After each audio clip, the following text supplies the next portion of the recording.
그러니까 이 믿음이라는 것은 모든 것을 해낼 수 있는 강력한 능력이 그 속에 있다는 것이죠. 이 땅에 존재하지 않는데 하나님께로부터 오는 것이고, 그것을 받아서 사람이 말하거나 기도할 때 이 땅에서 현실로 나타난 그것이 바로 믿음이다. 그럼 믿음이 있어야 되겠어요? 없어야 되겠어요? 여러분? 있어야 되는 것이죠. 그렇죠? 왜냐하면 우리 사람들에게는 믿음이 너무나 필요해요. 왜냐하면 우리 모든 사람들은 죄를 지어서 하나님의 영광에 이르지 못한다. 죄의 값은 죽음이다 라고 성경은 말해주고 있어요. 우리 사람들은 기본적으로 예수님을 믿어야지 천국 갑니다. 여러분. 예수님을 믿는 믿음이 우리 속에 들어와야 돼요. 그래야 인생의 종착역이 지옥이 아니라 천국이 될 수 있다는 것이죠. 그뿐만 아닙니다. 여러분. 우리가 살면서 수많은 문제와 역경들을 만나게 되잖아요. 그 가운데서 우리가 뛰어넘고 극복하고 생존하기 위해서 필요한 것이 바로 하나님의 자녀로서의 믿음인 것이에요. 성경 말씀을 하나님께서 능히 나의 삶 가운데 이뤄주시고 성취시켜 주신다는 믿음이 우리 속에 있어야 된다는 것입니다. 참고로 말씀드리면 하나님은 성경을 떠나서 일하시지 않습니다. 성경 안에서 일하시는데요.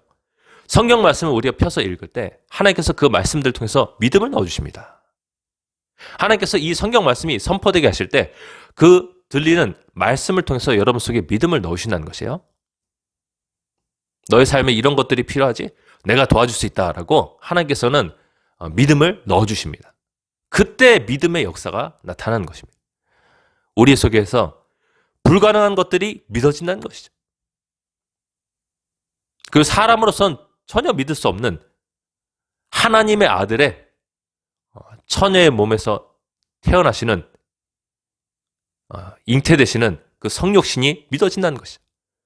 죽은 지 3일 만에 부활하시는 예수님의 부활의 일들이 믿어진다는 것입니다. 이런 것들은 사람이 할 수 없는 것이에요. 하나님께서 오직 행하실 수 있고요. 제가 이따 나눌 것이지만 회개한 자들에게는 하나님께서 믿음을 선물로 주신다는 것입니다. 여러분. 하나님은 사람을 차별대하지 않습니다. 어떤 사람은 믿음 주고 어떤 사람은 에이 미우니까 믿음 안 줘야지. 이게 아니고요. 이유도 없이 그냥 하나님은 믿음을 어떤 사람들에게 주고 어떤 사람들에게 안 주고 이게 아니라 회개한 모든 사람들에게 하나님께서는 믿음을 선물로 주십니다. 할렐루야.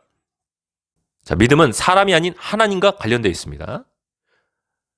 관련 말씀 히브리서 12장 2절 말씀이에요. 한번 따르겠습니다. 믿음의 주요 또 온전하게 하시는 이인 예수를 바라보자. 아멘. 여기서 주란 말은 창조자, 또 리더라는 뜻을 갖고 있습니다. 그러니까 믿음의 창조자가 누구예요? 예수님이다. 우리가 만들 수 있어요? 없어요? 없다. 그래서 그분을 바라보자라고 성경은 말씀하고 있습니다. 우리가 스스로 믿음을 만들 수 없기 때문에 예수님을 바라보자라고 말씀하고 있는 것이에요. 아셨죠? 또 그 믿음을 온전하게 하실 수 있다. 완성시킬 수 있다는 뜻입니다. 믿음을 만드시고 완성시켜서 그 믿어지는 것들이 현실 속으로 이루어지게 하시는 분은 바로 하나님이시다. 예수 그리스도다. 그래서 우리가 그분을 바라봐야 된다라고 말씀하고 있습니다. 죄가 무조건 회개돼야 돼요. 믿음이 없는 사람들은 죄를 무조건 회개해야 돼요. 난 어느 때는 하나님 믿어지고 어느 때는 하나님 믿어지지 않는다. 죄가 많았다 적었다 하는 것입니다. 어떤 사람은 나는 하나님 전혀 믿어진다. 죄가 아직 회개되지 않았어요. 한 번도 통렬하게 회개 자복하지 않았던 것이에요.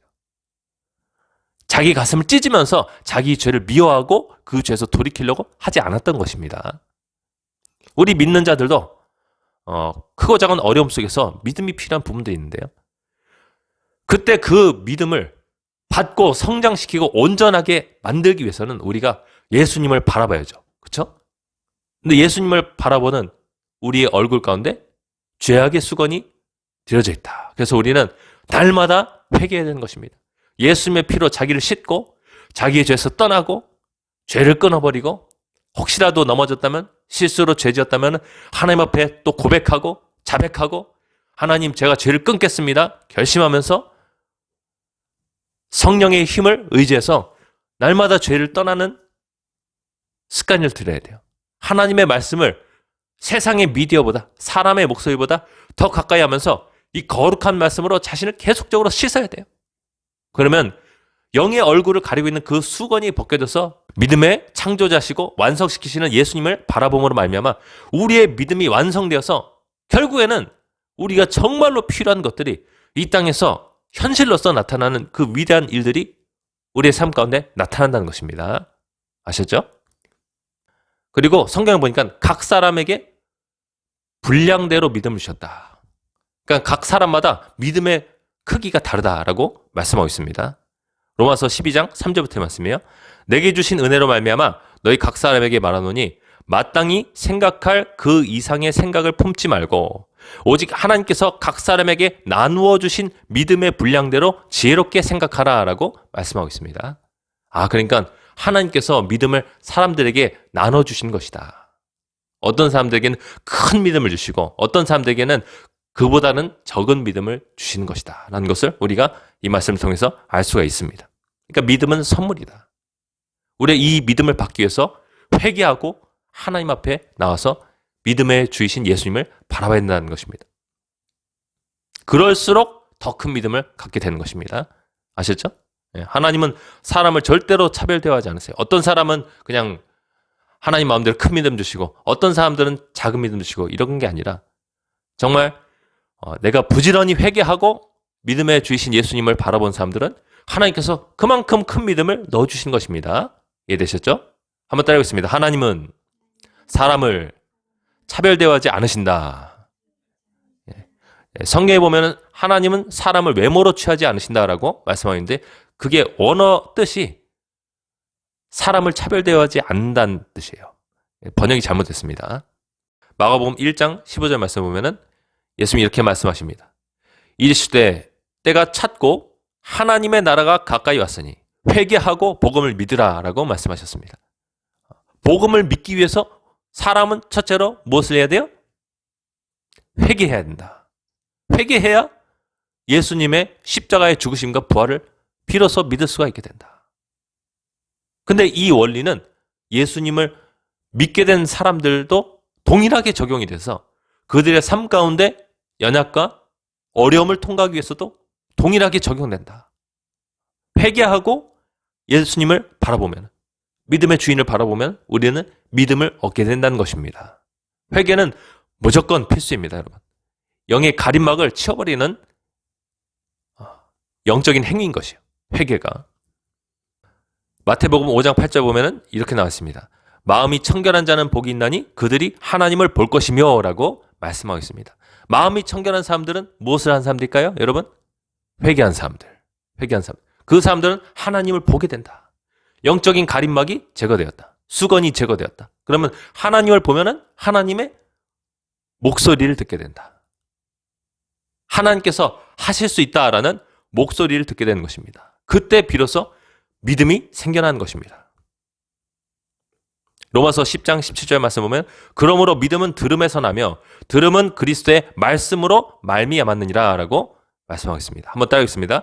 믿음은 들음에서 나며 들음은 그리스도의 말씀으로 말미암았느니라. 그렇구나. 믿음은 하나님의 목소리를 듣는 것이구나. 목소리를 들은 결과물이다 라는 것을 우리는 알 수가 있습니다. 믿음은 하나님의 목소리를 들은 결과물이다 라는 것을 알 수가 있어요.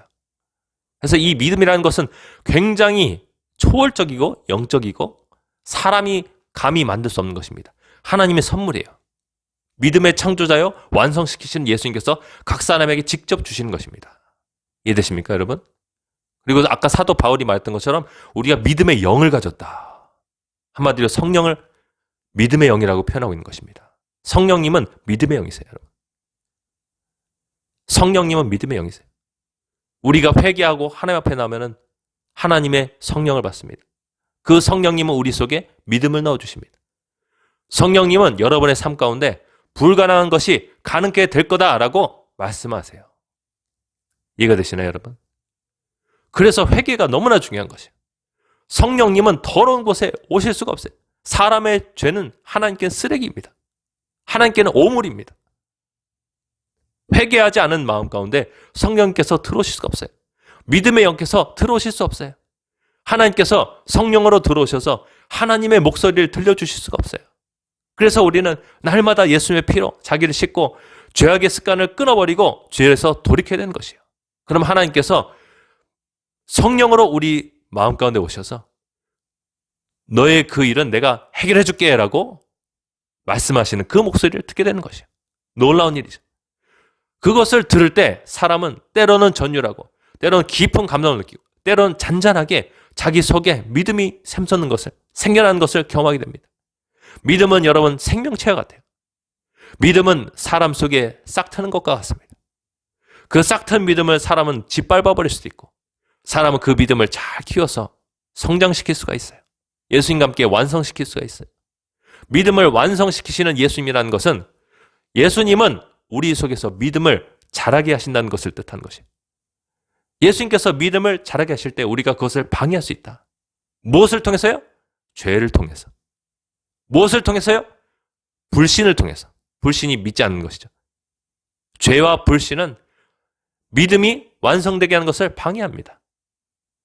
하나님도 그것을 당해낼 수 없어요, 여러분. 그래서 우리는 무조건 회개하고 하나님께서 그분의 목소리를 들려주실 때 하나님, 저는 그렇게 될 줄로 믿습니다 라고 고백하고 날마다 고백하고 어렵고 힘든 상황일지라도 심지어 반대되는 방향으로 나의 삶이 나아가는 것처럼 보일지라도 우리는 계속적으로 나에게 창조해 주신 그 믿음을 잘 관리해야 돼요. 온실 속의 화초처럼 잘 관리해야 돼요, 여러분. 이 마귀는 우리 삶 가운데 어려움을 가져다주고 유혹을 가져다줘서 이 온실 속의 화초와 같은 이 믿음을 쓰러뜨리고 멸망시키려고 카지네를 씁니다, 여러분. 근데 우리는 이것을 감싸 안고 내 속에 있는 믿음을 감싸 안고 하나님의 말씀을 묵상하고 죄악을 회개하고 믿음의 주이신 예수님을 계속적으로 바라보면서 이 믿음을 끝까지 관리해야 돼요. 언제까지요? 응답이 될 때까지 관리해야 된다는 것입니다. 이해되십니까, 여러분? 하나님께서는 아브라함에게 그 우상의 땅을 떠날 것을 명령하셨어요. 이게 바로 회개로의 초청인 것이요. 너는 그 죄 짓는 땅을 떠나라. 아버지의 집을 떠나라. 너의 고향을 떠나라. 라고 말씀하신 것이에요. 그 우상들 속에 있으면은 너는 죄악을 회개할 수 없고 나를 심지어 믿을 수도 없기 때문에 그 땅을 떠나라 라고 하나님께서는 명령하셨어요. 창세기 12장 1절부터 말씀 읽어드립니다. 여호와께서 아브라함에게 이르시되 너는 너의 고향과 친척과 아버지의 집을 떠나 내가 네게 보여줄 땅으로 가라. 이게 하나님께서는 아브라함에게 명령하신 회개예요. 너는 우상의 땅을 떠나라. 아브라함은 75세 나이고 아주 노쇠한 사람인데 이삿짐을 다 싸가지고 가축에 싣고 조카 롯이랑 아내랑 그 안락한 고향 땅을 떠나야 되는 회개를 한 것이에요. 이해가 되셨죠? 자, 그러면 하나님께서는 이 아브라함에게 무엇을 주시겠다라고 약속하신대요? 자, 한번 읽어드립니다. 내가 너로 큰 민족을 이루고 네게 복을 주어 네 이름을 창대하게 하리니 너는 복이 될지라. 큰 민족을 이룬답니다, 여러분. 그러니까 75세가 된 할아버지 몸에서 자식이 태어날 것이다 라고 예언의 말씀을 주신 것이에요. 무자식한 사람이었어요. 자식이 없는 사람이었습니다. 아브라함은 자식이 없었어요. 근데 하나님께서 이런 믿음의 말씀을 넣어주신 것이에요. 아브라함은 하나님의 말씀, 약속의 말씀을 받았던 사람이에요. 너를 통해서 큰 민족을 이루리라 라고 하나님께서 약속의 말씀을 주셨습니다. 근데 자식이 태어나지 않아요. 자식이 태어나지 않습니다. 저의 집에서 자란 이 종이 저의 상속자가 될 것입니까? 이 사람을 통해서 큰 민족을 이루시겠습니까? 하나님이 아니라고 하시는 것이에요. 너와 사라 가운데서 태어난 그 사람이 너의 상속자가 될 것이다 라고 다시 한번 말씀하시는 것이에요. 다시 한번 말씀하실 때 아브라함은 그것을 믿는 것이에요. 아멘, 그렇게 될 것입니다 하고 믿는 것이에요. 그러자 하나님께서는 이 아브라함에게 그것을 의로 여기셨다라고 말씀하고 있습니다. 자, 여러분, 이 모습을 볼 때 우리야 별반 다르지 않아요. 하나님께서는 우리에게 약속의 말씀을 주십니다. 약속의 말씀을 주세요. 내가 너를 도와주겠다라고 약속의 말씀을 주십니다. 근데 우리가 사람인지라 상황과 여건이 좋지 않으면 우리 마음 가운데 또 불신의 마음이 솟아오르는 것이에요. 우리는 그것을 반드시 뿌리쳐야 되는 것입니다. 그리고 우리는 믿음의 조상 아브라함처럼 하나님, 제게 다시 한번 말씀해 주십시오. 다시 한번 말씀해 주십시오. 제가 하나님의 목소리를 듣기 원합니다. 다시 한번 말씀해 주십시오. 제가 회개하고 믿음의 주이신 예수님을 바라봅니다. 제게 다시 한번 말씀해 주십시오. 라고 우리 신앙생활 가운데 기도할 때 나가야 되는 것이에요. 그럼 하나님께서는 우리에게 다시 한번 말씀해 주십니다. 우리가 그 음성을 들을 때 우리 속에서 믿음이 샘솟는 것이에요. 아브라함이 하나님을 믿음에, 이게 다시 한번 믿는 것이잖아요. 이것을 그에게 의로 여기셨다라고 말씀하고 있습니다. 우리가 하나님을 믿을 때마다 하나님은 그래, 너희는 잘하고 있다. 너희는 옳은 사람이다. 의로운 사람이다 라고 칭찬해 주신 것이에요. 그렇게 우리가 나아가는 것이에요, 여러분. 어렵고 힘든 때일수록 내가 믿기 어려운 상황을 맞닥뜨릴수록 우리는 계속적으로 그냥 회개하고 하나님의 말씀을 가까이 하고 기도 가운데 믿음의 주요 완성시키신 예수님을 바라봐야 되는 것이에요. 그럼 하나님은 또 말씀해 주시고 또 말씀해 주십니다. 언제까지요? 믿음을 완성시키시고 여러분이 믿은 그것을 이 땅에서 실현시키실 때까지 하나님 계속적으로 말씀해 주십니다. 이해가 되십니까, 여러분? 하나님은 너그러우셔서 우리가 하나님 앞에 그냥 꾸준히 나오고 변화없는 모습을 보이기만 하면 하나님은 우리가 잠시 잠깐 하나님의 약속의 말씀을 잊었다 할지라도 다시 한번 말씀해 주시고 그 약속하신 말씀을 우리가 믿을 때 우리의 삶 가운데 능히 이루실 줄 믿습니다. 예수님 말씀하셨습니다. 살리는 것은 영이니 육은 무익하니라. 가치가 없다. 내가 너에게 한 말이 영이고 생명이다 라고 말씀하셨습니다. 그러니까 믿음의 주이신 예수님께서 우리의 영 가운데 말씀하실 때 그것은 믿음의 영으로서 우리 속에 들어와서 우리의 삶 가운데 생명을 주는 것입니다. 때로는 병고침으로, 때로는 죄에서 자유케 되는 거룩함으로 영적인 생명과 육적인 생명을 넣어주는 것입니다. 가난하고 비천할 때 우리가 회개하고 예수님 앞에 나와서 믿음의 주이고 온전케 하신 예수님을 바라볼 때 그분 우리 삶 가운데 너희가 먼저 그의 나라와 그의 의를 구하면 내가 이 모든 것들 너희 삶 가운데 필요한 모든 것들을 다 채우리라 말씀하실 때 우리가 그 말씀을 받잖아요. 그리고 우리 속에 믿음이 샘솟는 것입니다. 우린 그 믿음을 절대로 꺼트려서는 안 돼요. 절대로 짓밟아서는 안 돼요. 우리 불신앙과 우리의 죄악으로 짓밟아서는 안 돼요. 그 믿음을 잘 관리해서 우리 삶 가운데 하늘의 영적인 신령한 축복 그리고 이 땅의 기름진 복으로 가득 찰 때까지 우리는 반드시 그 믿음을 보호하고 완성시켜 나가야 될 줄로 믿습니다.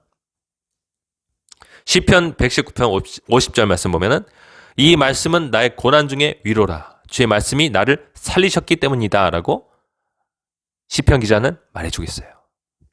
하나님은 그분의 말씀을 위험한 지경에 빠진 사람들에게 신실하셔서 반드시 보내주십니다. 반드시 보내주세요. 하나님은 다시 말씀드리지만 사람을 절대로 차별대하지 않으십니다. 누구는 마음대로 큰 믿음을 주시고 누구는 마음대로 적은 믿음을 주시지 않으세요. 그분은 누구나 신실하게 회개하고 믿음의 주이고 완성시키신 예수님 앞에 나와서 그분을 바라보고 있는 모든 사람들에게 점점 더 큰 믿음, 점점 더 큰 믿음, 점점 더 큰 믿음을 주셔서 그 믿음이 완성될 때 반드시 응답하시는 하나님이신 줄 믿습니다.